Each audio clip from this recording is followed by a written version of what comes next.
Are you ready for some juicy gossip?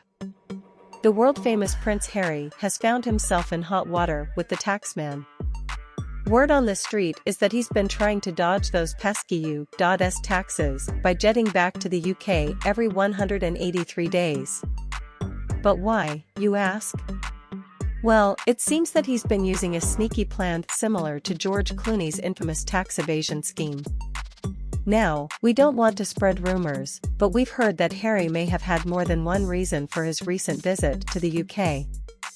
You see, it had been nearly 183 days since he left from Her Majesty the Queen's funeral, and we all know that the US has a pesky little thing called the substantial presence test. It's kind of like the UK's statutory residence test, but with a lot more teeth. So, what's the deal with this substantial presence test, you ask? Well, basically, if you spend more than 31 days in the US during the current tax year and 183 days during the 3-year period that includes the current year and the 2 years before that, you'll be on the hook for U.S. taxes. Sound familiar? It's because it's pretty similar to the UK's rules.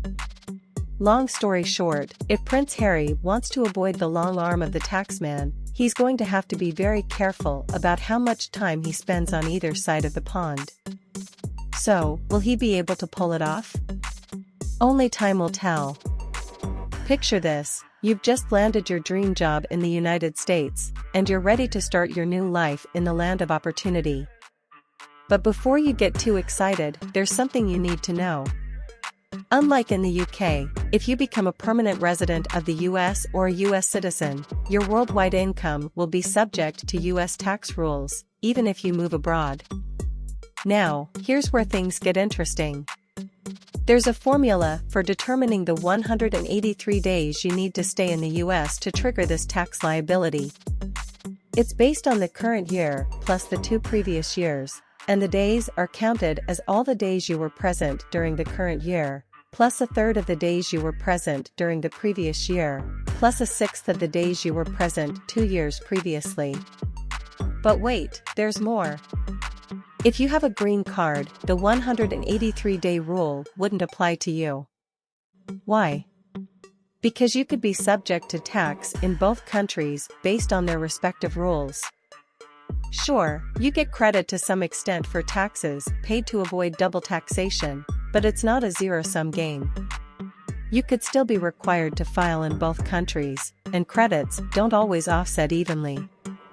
Now, I don't want to sound too ominous, but there's a good chance that Prince Harry is subject to US tax based on residency. And if he isn't, certainly some of his income would be subject to taxes.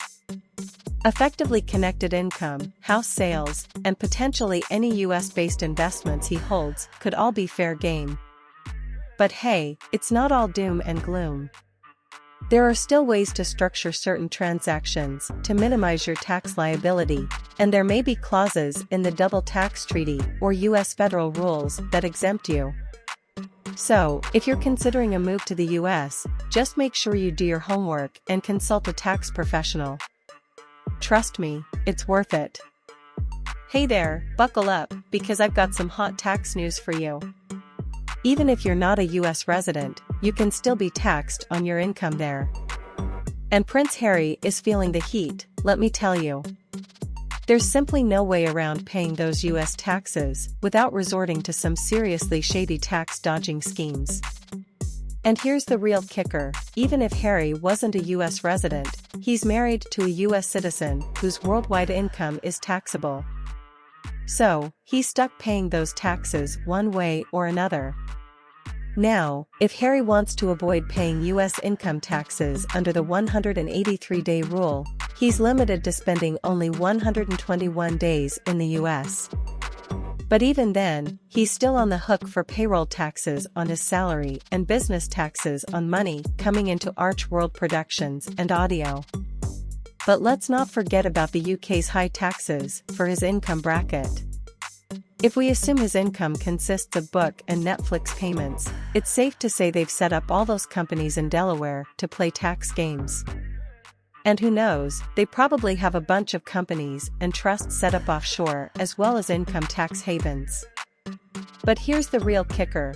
Just about every trademark application Meghan and Harry have submitted has had issues relating to signatures and how it was filled out.